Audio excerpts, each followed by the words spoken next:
Okay, hello everybody. Welcome to Ancient and Modern. Tonight I'm honored to have Professor Paul Cartledge with us. Paul was a Leventis Professor of Greek Culture at the University of Cambridge. He's now Emeritus Professor. And he's written very many books. And the most recent one is actually about Thebes. Looking at the list here on Wikipedia, the first one was Aristophanes and his Theatre of the Absurd. And in between, there are several volumes about Sparta. In fact, so many that I think I could say that Paul is probably the world's leading expert on ancient Sparta. And I also noticed, Paul, that you have in your email sign-off, citizen of Sparta. So how did you get that? Did you have to go through the aggregate or bring wheat to a Sycition or something? I didn't have to do either of those, James. Thanks for having me on your program, your podcast, your video. I am an honorary citizen, which is episimos dimotis in Greek of Sparta, and it's not terribly widely disseminated. Another one is Steve Pressfield. You may have heard of him, novelist, Gates of Fire. And it's a combination of being well known in the local town, because I've actually lived there on and off for over a year.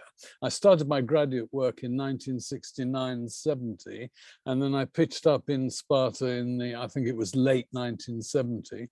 And I did my research on archaeology on the early, as we call it, historical period, the archaic period, circa 800 to 500 BC.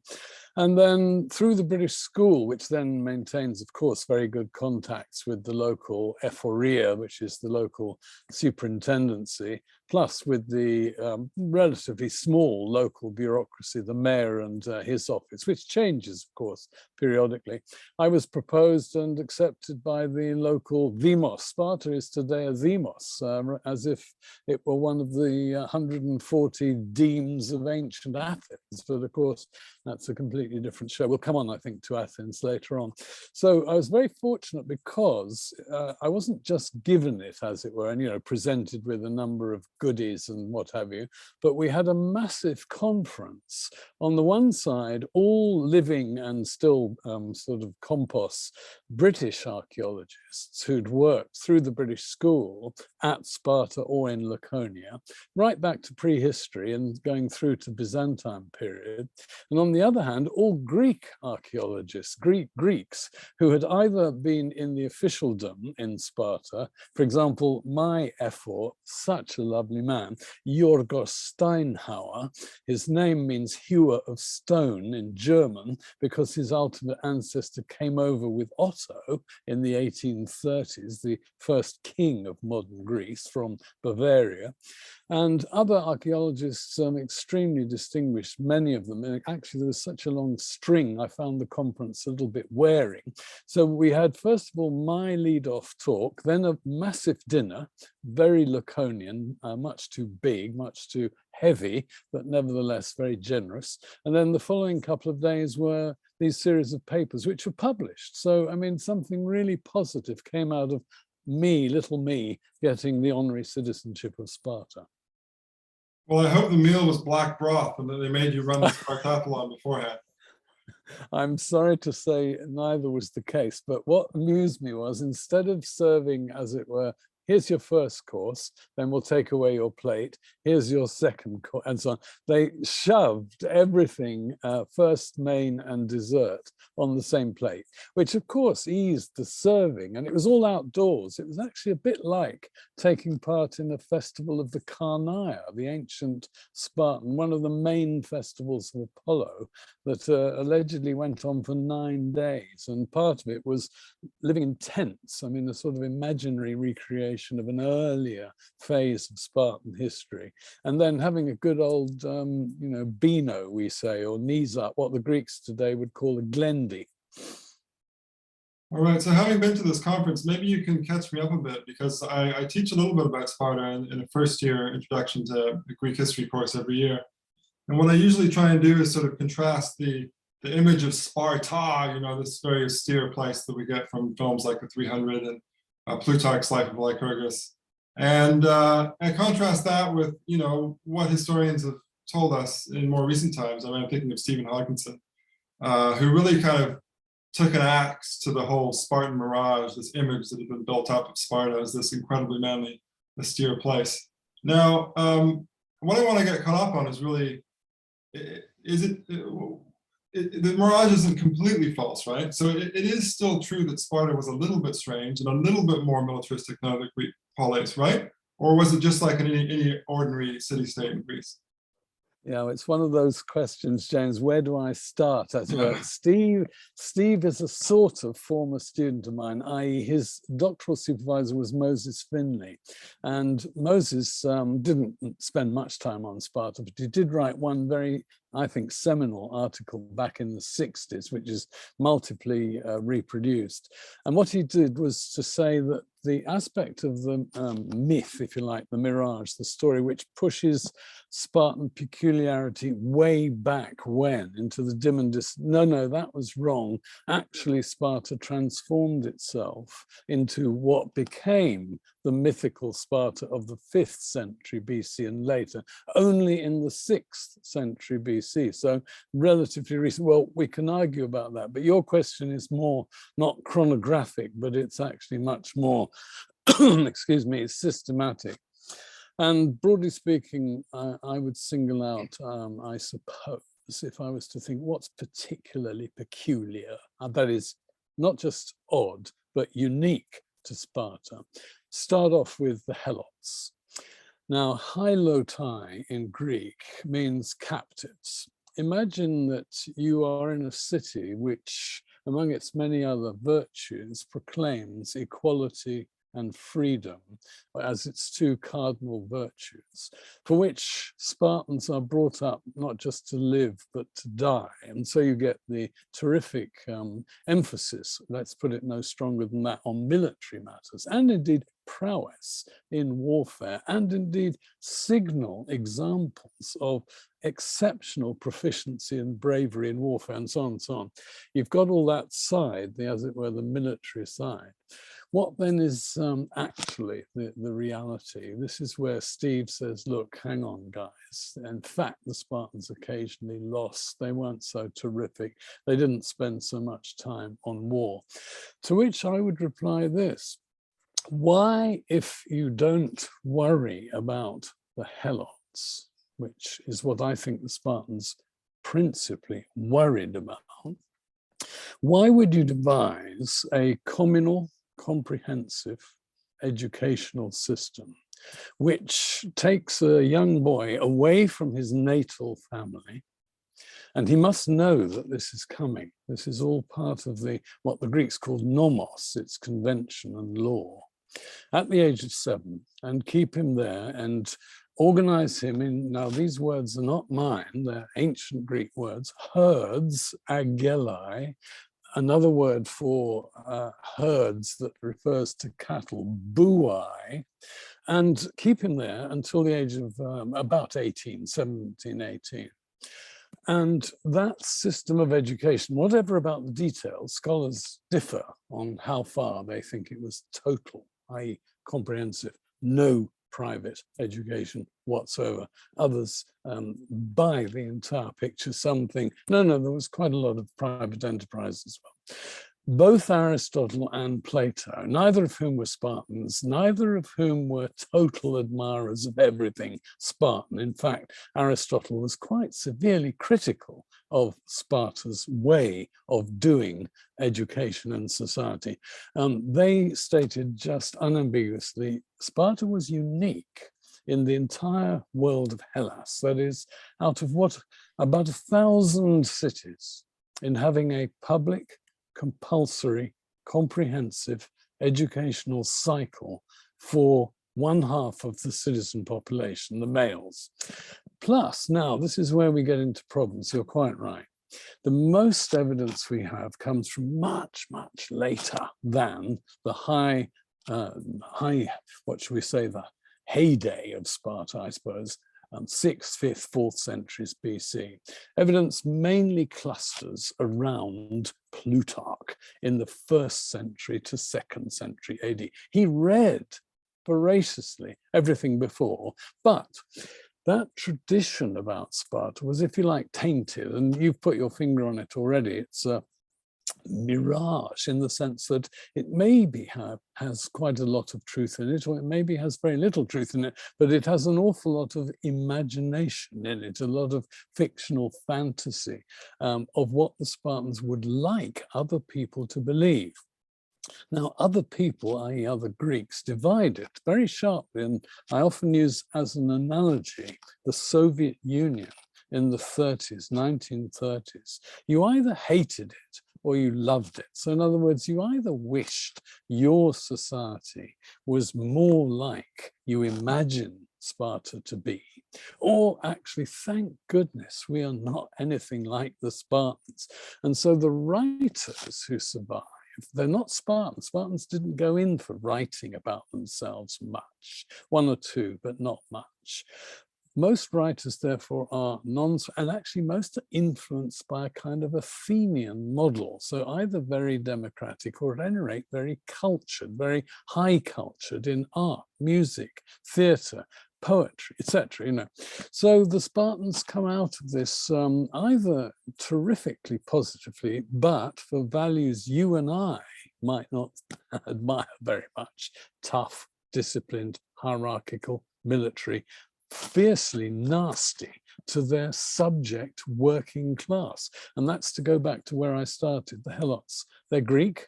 They were conquered, they were subjugated, they were subjected legally, they're unfree. So we're in a society which says, for us, the citizens, we're free and equal, but sorry, you guys, Helots, you're Greeks, but you're going to have to serve us hand and foot. So in some ways, all that military training and prowess is turned not outwards towards sort of conquest and adventure, it's turned inwards. So Sparta emerges more as a police state, really, than an adventurous military state. The question there, this is all very fraught.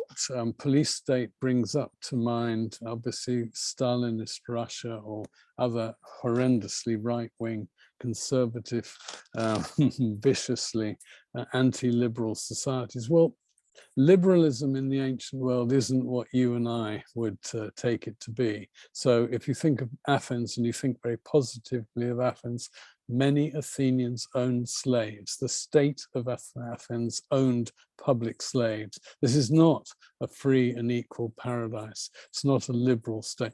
But in the 50s, really, the Cold War period, there's a debate amongst Spartan historians, Sparta watchers. Is the word totalitarian apt? In other words, does it capture the essence of the atmosphere of living in Sparta or being a Spartan citizen and running the Spartan state? And it was thought, I think rightly, that because the means of control were by no means as, you know, obviously technically, technologically available then, that for various reasons there were more sort of gaps or more little chinks of light, and therefore it's not quite fair to call it totalitarian. But one of the best historians then, Victor Ehrenberg, used the word authoritarian. Now, he was German. He suffered as a Jew from Nazi totalitarianism. He knew what he was talking about. And I think probably I would use the word authoritarian.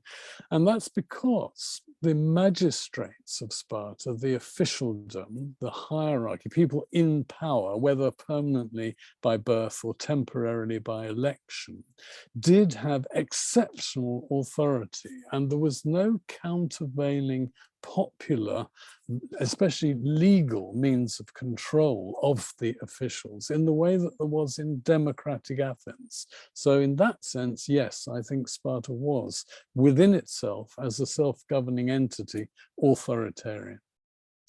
Right. Although, I mean, the efforts keep a watch on the kings, don't they? And the citizen assembly seems to have a certain amount of leeway. Yeah, quite. I mean, these are technical points, but you put your finger on three of the elements of the governing hierarchy. There is a fourth, which is the Gerousia or Senate. So Sparta, very oddly, has two royal houses, hereditary monarchs, and the succession is theoretically from father to son, i.e. eldest son. It's a classic anthropologically I would say, regressive mode of governance. But we in this country, I mean in the UK, we have a very funny sort of mixed constitution with a crown. And our crown, until very recently, had always had to go to the eldest son. Now it could be the eldest daughter, but that's only a marginal improvement in my opinion. I'm not a monarchist, I'm not a royalist. But the Spartans were distinctly odd. I mean, one other Greek city is said to have had more than one king, but otherwise 2 kings is weird.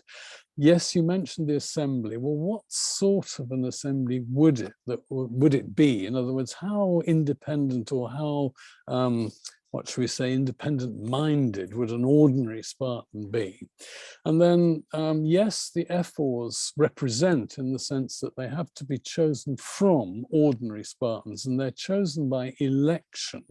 But the election mode, which is described in detail by Plutarch, however he got to hear it, we don't know. But anyway, Aristotle called it childish because it was so easily manipulable, so, as it were, transparent, that it didn't qualify as democratic. So they had elections and they had popular elections, but they were a kind of travesty or a kind of caricature compared with the way in which the Athenians did it. So you've got the ephors, you're right, performing on behalf of the people some sort of check on the kings. Where then does this funny institution of the old men, the Senate, well, they really were old. They had to be 60 plus. Well, to survive to 60 in a Spartan type world and a Spartan type society, you've got to be pretty damn tough. There were 28, as it were, ordinary members. And I put it that way because 2 of the 30 members were ex officio, the 2 kings. Now, a king could be well under 60, but would still sit in the Gerousia. Why does this matter? Because, in my opinion, pretty much every measure that the assembly would ever get to consider had first to be pre-filtered through the Senate. So if the Senate by a majority decided it didn't want to put a matter to the assembly, that was it. The assembly just simply wouldn't have anything to do. Go to Athens, there's a stated assembly agenda every month, and then in later times, even more frequently than that. So the people know that their representatives, i.e. the council, who are chosen by lot, not by election, by the much more random democratic mode of selection, they know that they're going to constantly have a chance, and eventually pretty much every 10 days they're going to have a chance to air some major matter of public concern. Sparta is a closed society, top down. Kings were automatically members of the Gerousia, and it seems that almost certainly relatives of the kings would be among the other 28 members. Great. Okay, you set us up perfectly to talk about democracy, because in 2016 you published this book, Democracy Alive. Thank you. Yeah. And yeah, excellent book, and it covers everything from the Greeks to the modern day into the Brexit referendum, I believe, which is happening that year. So an easy starting question for you is, did the Greeks invent democracy? Yeah, I know what you mean by calling a question easy. It's anything but. What do you mean by? I was educated like you at Oxford, and there was something in the 60s, it may still exist in some form, called Oxford philosophy. So you're set a question, it involves the conceptual matter, in this case, democracy. And your first question is, what do you mean by? And then the second question is, what do you mean by mean? And so democracy is now, I think, a far too broadly, weakly defined term.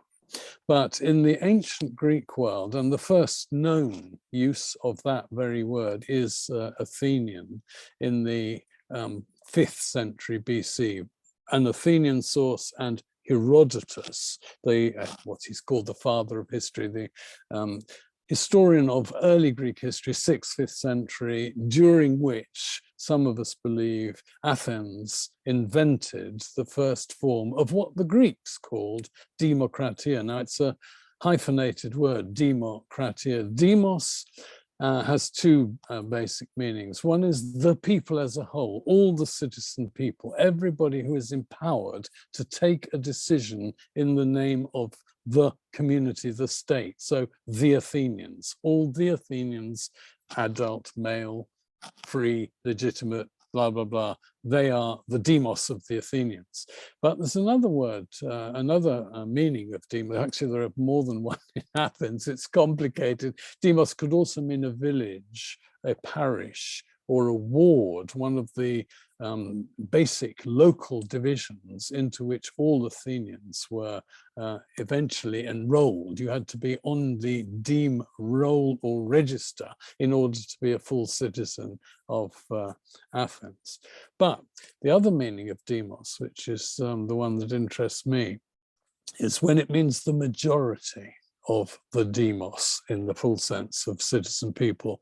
So demos comes to have potentially not just a descriptive sense, but also an evaluative sense, because if you don't like the fact that the demos in the sense of the majority makes a decision, if you think your view is so much superior to that of the majority, well, you're not going to be a very good Democrat, or at least you aren't if you're going to actively oppose it. And since the majority of any Greek citizen body in the ancient Greek world, 6th, 5th, 4th century BC, was what the Greeks called poor. In other words, they had to work for their living. That meant that the majority of the Athenians voting on any issue, deciding it, were typically the poor majority. Now, suppose you're rich. You don't have to work for your living. You own quite a few slaves. You're smart. You've been well educated. You've got a family tree that stretches back generations eventually to a god or a hero. You hate the fact that ordinary, poor, ignorant, fickle, working class people, simply because there are more of them, can have the power over you.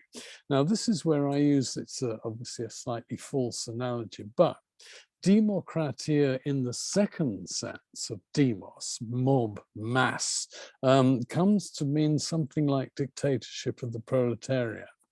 Now, I've used demos as to start with. The other half of that word is the kratos bit, and that's unambiguous. It means power, it means might, it means strength and force. So the issue is who within a polity, within a citizen body, should exercise or does exercise the power, the weight of decision making. And so that's where democratia comes from. It's an ambiguous, ambivalent term in its ancient Greek signification. But I think your question had a further agenda, which is, did not some other cultures, communities, civilizations than the ancient Greeks have institutions that we today, looking back, even if they didn't have the word or anything like it, might want to classify or characterize as, in some sense, democracy? And there's quite a strong tendency worldwide. I mean, some push this right back to the 3rd or even 4th millennium BC in what's today Iraq, ancient Sumer, and ancient Assyria, and so on and so on. And what I have against that, I suppose, is the ultimate point that, for me, a democracy must have one particular notion, and it applies to power.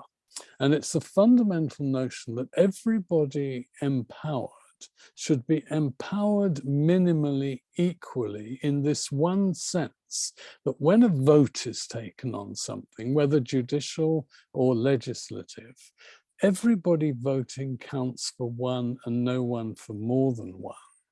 And actually numbering, actually counting, actually valuing in a very concrete, objective sense people who are participating in the political process is something which the Greeks started. I don't think any other ancient civilization before the Greeks, that is before the 6th, 5th centuries, got there. But you may be wanting to correct me on that.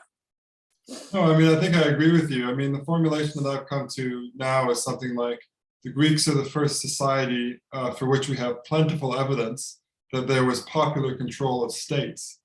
Because I think, when people like Amartya Sen point to India, evidence from India, or other people point to Mesopotamia, often what they're finding evidence for aren't so much concrete institutions, at least doesn't seem to be plentiful evidence for concrete institutions operating. What they seem to be finding evidence for is the idea of deliberation. And the idea of deliberation is important to modern democracy, but it can also be present in oligarchic councils and even sort of royal councils. So I don't think that's quite enough. Although, I mean, I think the reason I'm focusing on evidence in my formulation is also that we don't really know. I mean, maybe there were all these city-states in Sumer that had well-functioning democratic institutions, and we just don't have the evidence. Yeah. Well, I think it's a bit more than that, because I would say you mentioned the word state, and in some senses, the ancient Greeks didn't really have much of what you and I understand by a state in the sense of governmental institutions. For example, they didn't really have government at all. They had people who held office, but they didn't have political parties. So there are various things that differentiate ancient Greek democracy from any post-ancient democracy, or any, if you like, post-18th century or 19th century modern democracy.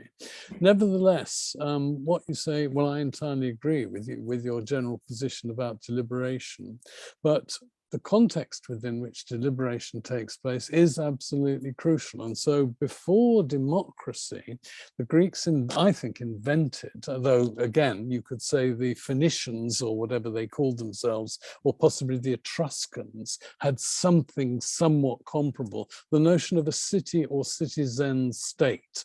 And so the Greek word is polis. So first of all, you have to have an established framework with rules, with laws.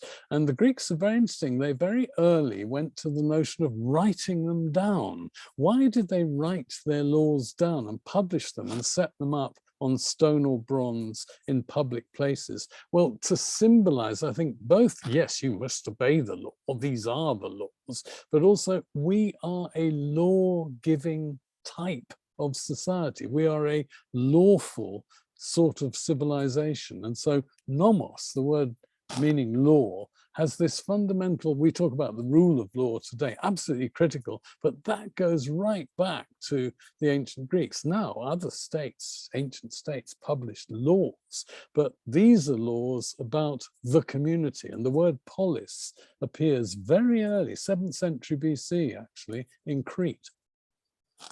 That's right. Yeah, I think I put the bit about states into my formulation because I want to rule out the kind of move that David Graeber seemed to want to make, the late David Graeber. He argues really, we're too hung up on institutions and states. Really, democracy just emerges at times when people are operating together. And I think he has ideas about, hunter-gatherers were quite egalitarian.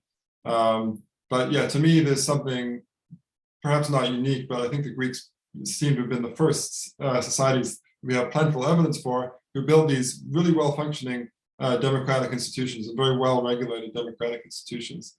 So, I mean, what you were saying before, it kind of reminded me also of the view of Egon Flagg, who wrote a big history of majority decision-making.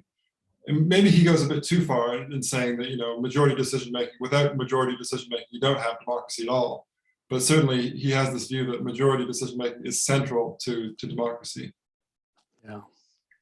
Agreed. I'm agreed with you on both your points. And yeah, I too have been reading Graeber and Wengro, and they want Mexico into the picture as well. I mean, way back, pre-Columbian. Tlaxcalans, I believe. Yes, absolutely, absolutely. Well, I've had a bit of an exchange. I fired off an email because I know David Wengro, and sent him a list of objections or suggestions from my point of view, my Greek. He didn't reply, so I'm taking his silence to mean assent or defeat. Okay, well, so we have this democratic system in Athens and other city-states as well. And it develops, it flourishes for a while, and that's fairly well-trodden territory. And then we get into slightly more controversial territory again when it comes to the decline of Greek democracy. And here I kind of agreed with the take in your book as well, that you're a little bit skeptical of the claims that democracy kept on flourishing in the Hellenistic period. Do you want to say anything about that? Yeah, just to explain, and we divide up ancient history into basically three periods: archaic, or if you like, pre-classical, classical, and Hellenistic. And archaic circa 800 to 500, because that's when Greece recovers really from a terrific economic and political collapse from some would say a dark age. At any rate, within that archaic period, before 500, in other words, various major steps are taken of a political kind. I've alluded to a number of them, and some of us, I'm one of them, actually dates the earliest form of democracy, though it's not so called in any contemporary source, to Athens just around 500 BC. We then have a classical period. Now, typically, traditionally, if you call something classical, you mean it's more fully developed or as fully developed as possible. And there's a terrible risk here, because not every one of the 1,000 Greek cities or communities, not everyone is moving at the same speed. It doesn't have the same developmental trajectory back or forward. And so I'll give you what I think is the classic example. Sparta's archaic period, that is the 800 to 500, was also its classical period, because that's when it achieved its greatest florescence and so on. Anyway, 5th century is very much the Athenian century. In the way we sometimes speak of the American century, the 20th century, we now speak of the Athenian century, and some people even use the word golden age. But democracy persisted well beyond the 5th century. After an unwanted hiatus, Athens lost a major war to Sparta, and the democracy was terminated for about a year, but then it was restored, and then it was reestablished on a new basis. All sorts of slight changes, some of them some more big, but at any rate, flourished, as you put it, for another 80 odd years, down to the 320s, when it was, if you like, forcibly terminated, assassinated by a combination of the external power of Macedon, which found Athens' democracy troublesome, much too difficult to keep in check, and by internal forces, that is, those people I've already mentioned who hated democracy and always wanted it to be overthrown. Now they thought, my time has come. The Macedonians are going to help us introduce a form of oligarchy. Now, this is where we enter into a new period ushered in by the conquests of Alexander the Great in the Middle East over the Persian Empire. And it's called the Hellenistic because it's Hellenic, but it's also got interestingly Oriental infusions, but due to Alexander's conquering the Middle East and extending Greek culture to the east. There was a blowback, as it were, from the east in various ways. So the question for us historians is, the word demokratia persists after the end of the like heroic classical period, when Athens leads the way in being the most developed, the most active, the most flourishing democracy. Does demokratia mean the same as it meant in the 4th century, in the 3rd and 2nd and 1st centuries BC? Well, this is where I'm rather strong. Others take a weaker view. They think there was some not just prolongation, but actually, in a way, recrudescence. So after a dip at the end of the 4th century, some scholars think was actually a bit of an upswing of old style direct democracy in the early 3rd century BC. I'm a little more hesitant, and I think that at any rate, after the middle of the 3rd century, so after about 250 BC, the word democratia means fundamentally not being an oligarchy, or not being a subject of course, most Greek cities are now under the control of a major regional power, and they were all kings, so not being a monarchy. Democratia comes to mean republic more than it means actively energizing the majority of the citizen population on a daily basis democracy. That's just broadly speaking my take on that. Yeah, and I believe that this even sort of trickles into the debate about Indian democracy, because some Greek sources call Indian republics democratiae, but the sources are late enough that what they might be meaning by that isn't necessarily the direct democracies of the 5th century and the 4th century BC, but the more moderate, or at least they may be referring to more moderate state forms, which of course also existed in the classical period. Right. But I mean, I think that, you know, this debate has been greatly influenced by scholars like Louis Robert. You know, the idea that there's all this wonderful epigraphy in these cities, all these wonderful inscriptions that you can study, and Robert and others have done this wonderful work looking at them and sort of reconstructing the histories of the institutional histories of these city-states. But of course, just because you have a flourishing civic culture, it doesn't necessarily in itself mean that you have a democratia on the Athenian classical model. But I mean, Matt Simonson, my friend, is, you know, we had this conversation. He's emailed me, you know, long emails about, no, Rhodes actually had, you know, the good evidence that Rhodes, for example, had well-functioning democratic institutions into the 3rd century. But then I have to sort of get sort of narrative and say, well, yeah, but the writing's on the wall, you know, that's just in hindsight, you can say that. But anyway, so eventually it does fall away, and you have some interesting quotations in your book. The use of the word democratia late on, I think, is a Byzantine, John Malalas, uses the word democratia, democratia is probably pronounced something like that by that time. He uses the word something like a riot. And so, well, this is a famous case, the Nika riots in what was Byzantium becomes Constantinople, under, of course, the late Roman Empire, or if you like, early Byzantium. We're in the 6th century AD CE, we're in the reign of Justinian. And the inhabitants of Constantinople loved the races. It's a bit like Everton against Liverpool in soccer, or Manchester United and Manchester City in the Premiership in soccer in this country. So in one case, it came to actual not just sort of disagreement and name calling, but murder. I mean, rival groups, Blues and Greens, killed each other. And a chronicler of the period, John Malalas, you correctly mentioned him, actually does use the word, and I take that to be the ultimate degradation, because whatever you think of ancient Greek 5th, 4th century classical direct rule democratia, the one thing it never descended to was mob violence. Whereas, and now what you've, if you like, skimmed or skipped over, I have quite a big section in my book about, was Rome, that is Republican Rome, pre-monarchical, post-monarchical Rome, between the 5th and the 1st centuries BC, was it in any sense a democracy, or were there in any sense any democratic features of its decision-making process, which an ancient Greek transported by a time machine to Rome in the 2nd century BC would say, yes, that's just how we used to do it in the 5th, 4th centuries BC. And it's complicated, but the fundamental point is one I referred to right at the beginning, and part of my definition of a democracy, ancient Greek style, and to some extent modern, is that every citizen should be treated as counting for one and no more than one.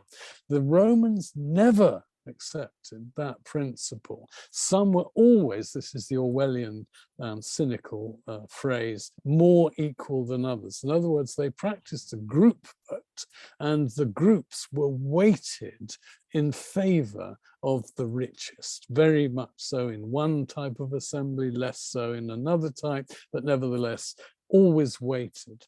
And so if you add to that the Senate, a Senate which is something like the Spartan Senate in terms of its weight, its influence, its controlling power, but even more so because it contained every head of chief official. So they had a graded hierarchy of office going right up to consul, where if you're an ex-consul, you're automatically in the Senate. And then in order of how long ago you were a consul, you get asked your opinion on a matter first. So the oldest ex-consul first, and then hierarchy, down, down, down. And the Romans had a word for ordinary senators, and it meant foot people, pediarii, i.e. they never spoke. Their views were only important insofar as they had to file through a particular exit and signify yes or no. We have the same system in the House of Commons. It's called division. So you go into the I lobby or the no lobby. That's not exactly equality, shall we put it that way? Yes, I mean, and that's the Republic. And by the time you get to the Empire, you have another interesting use of the word democratia that you quote in your book by Aelius Aristides, who, 2nd century AD, I believe, who writes this encomium to Rome, praise of Rome. And by that, he mentions, he says, Rome is a perfect democracy under a single ruler. Yeah.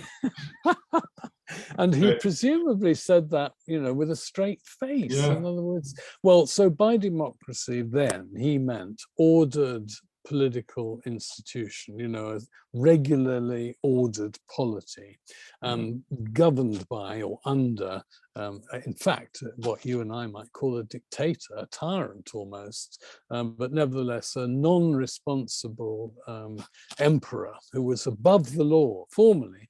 There was an enactment in the reign of Vespasian, which actually put emperors above the other laws that are going around. So, I mean, there's no shame or no disguise about the nature of the Roman imperial system. Aelius was what's called a rhetor, literally an orator, but one who made public speeches for entertainment, but also for getting across political views. So being a Greek, therefore a very junior member of the empire, the Greeks were not highly regarded en masse by the Romans, and they were thought to be rather feeble and weak, and they'd been rolled over by the Romans' ancestors, which is why the Roman Empire spread to the Far East in the way it did. So Aelius thought he was doing his people, as well, his audience, as well as, of course, the emperor, a favor by delivering this paean, this hymn of praise to Rome, which in Greek, it's an irony, means strength. Romi, the Greek word, means strength. That's right. So both of these quotations, the Aelius Aristides one and John Malalas one, they both exemplify something else that you talk about in your book, which is, I think you put it as a calamitous verbal collapse, in the use of the word democracy, that it means a particular thing in 5th and 4th century Athens, which is actually quite direct. I mean, even though the franchise, if you want to put it that way, is quite restricted, only male citizens descended from 2 Athenian parents can participate. If you are in that charmed circle of citizens, you get a lot of power. You can basically go to the assembly every week. You can get allotted to up to 700 domestic magistracies, etc. And then if we can skip ahead, because we're meant to talk about modern stuff as well, skip ahead quickly, once we get back into the modern, once we get into the modern period, and people once again start to think, oh, maybe this whole democracy and malarkey isn't such a terrible idea. What you get, though, when they're building these new republics, like in the United States or after the French Revolution, or in England and Britain as well, what they're really moving towards when they're talking about democracy is actually quite different, isn't it? Well, it is, and your founding fathers, of course, the American founding fathers, very, very openly differentiate their system, which they're insistent is a republic, and they have a capital and they have a senate. They don't have an acropolis and a bouli. It's not a democracy because, and this is mainly Madison, democracy is, in its essence, mob rule. And he said something like, even the most ordered body taking decisions in the most regular way according to their rules, e.g. the death of Socrates, which was adjudicated by a popular jury court in due process according to Athenian standards, even that I would call mob rule, because he doesn't like the notion of the empowerment of ordinary, poor, therefore very likely ignorant, fickle, etc., voters. And so your system, the American system with its electoral college, was very carefully set up with its presidential form of democracy as opposed to a non-presidential. I mean, France also has a presidential form. We have a funny sort of mixed constitution here, but we don't have a president. We have a much too powerful prime minister, but that's another issue. This is explicitly not ancient Greek, because, well, look at the dreadful things they did. And then, of course, the trial and the death of Socrates are called in evidence as prime examples of terrible decisions that mobs make.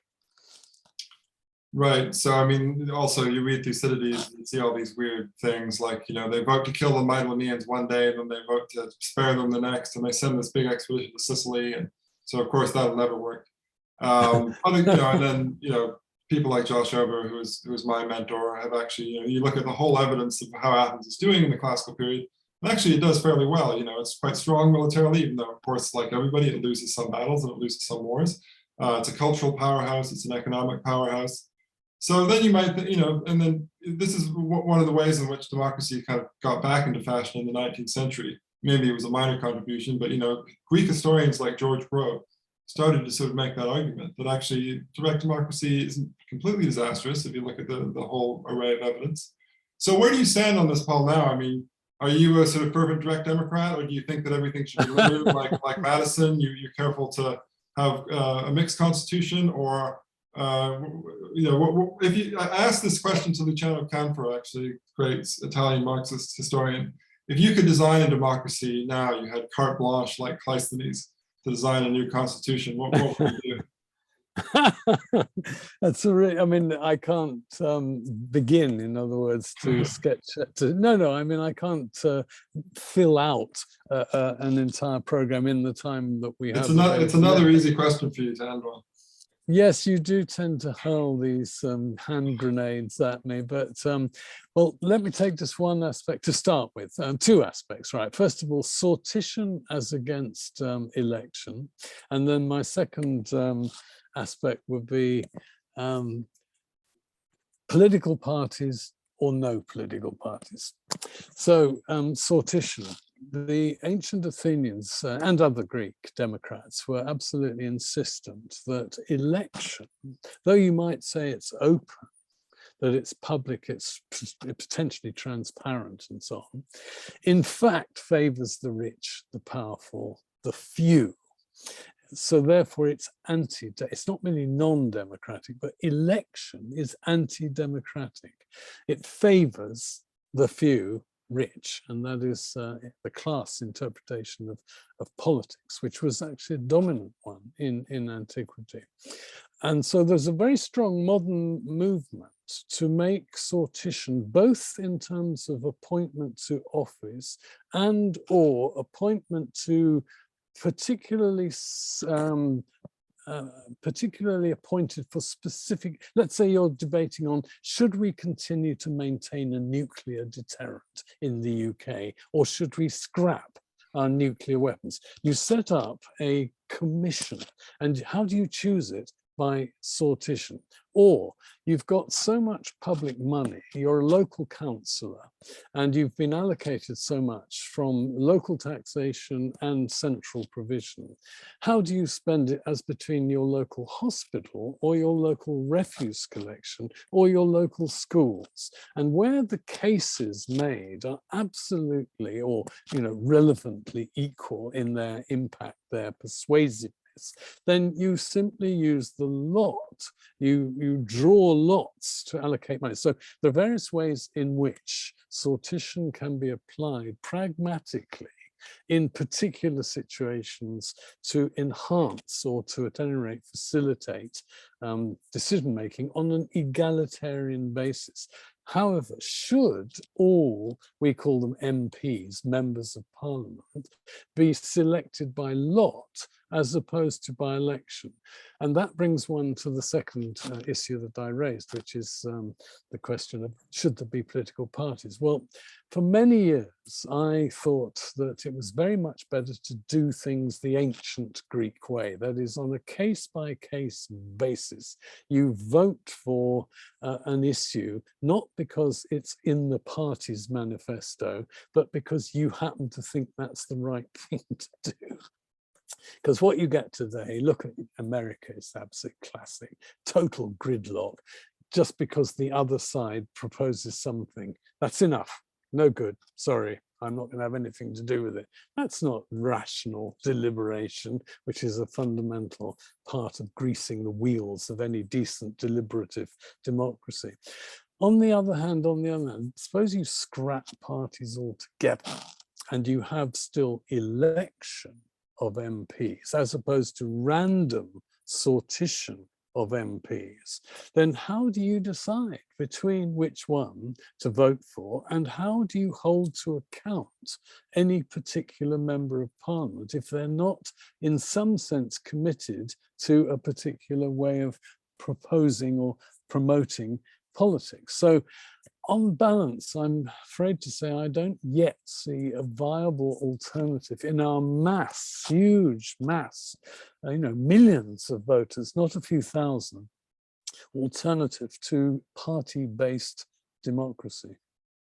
Yeah, I mean, I think whenever I talk about sortition, I mean, the first objection that people make is something like, well, would you want the prime minister to be randomly allocated? That sounds crazy, and it does actually sound quite crazy.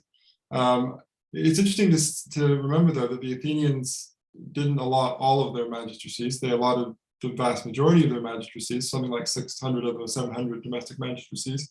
But as you know, some of the most important offices, the ones requiring expertise, particularly the generalship, they were actually elected. So even though Aristotle says, sortition is a more democratic feature of constitutions, election is a more aristocratic feature, there might be room for both.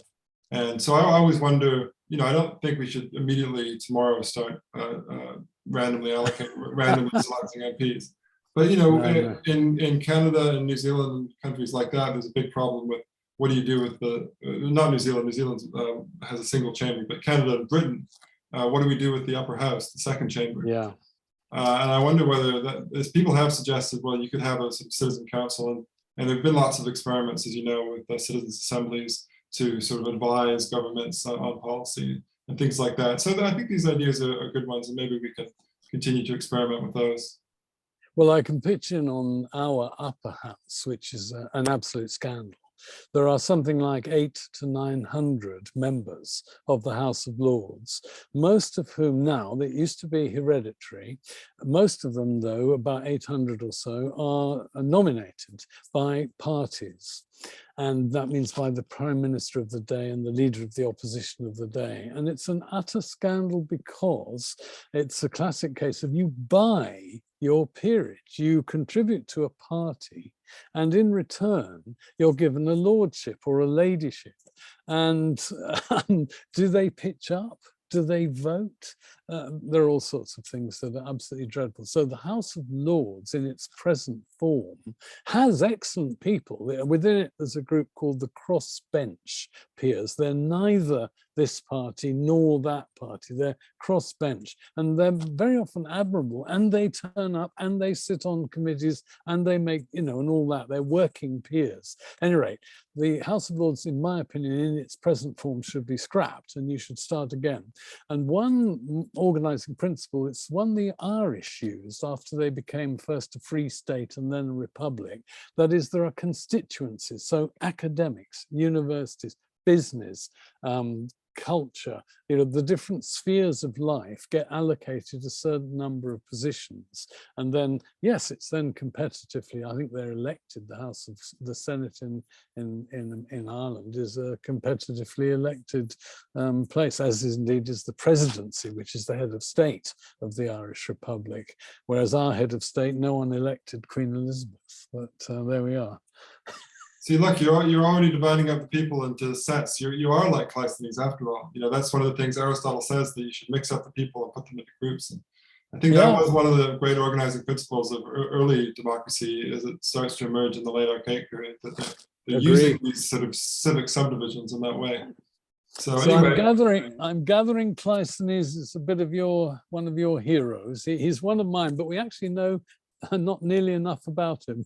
Yeah, that's right. It's a hard person to idolize because, you know, there's kind of a gap there. And we really don't know that he was a convinced Democrat. I mean, of course, Herodotus tells us that he turned to the people because he was getting the worst of it in his battle with the Zagorus, you know, his political rivalry.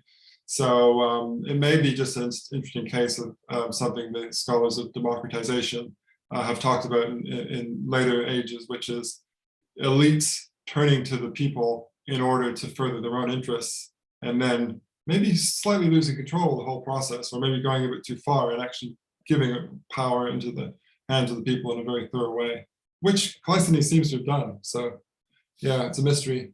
Okay, well, anyway, we should probably end there because you've given me an hour and that's generous enough already. So thanks very much. I'll just say in closing that people should definitely buy and read Paul's book. And yeah, and that was great. We didn't quite design a whole new utopian democracy, but we came pretty close to it. So thanks very much, Professor thanks. Paul Cartledge. Lovely to see you, James. Thanks for inviting me, and thank you, listeners and viewers for coming along. I'll just stop the recording.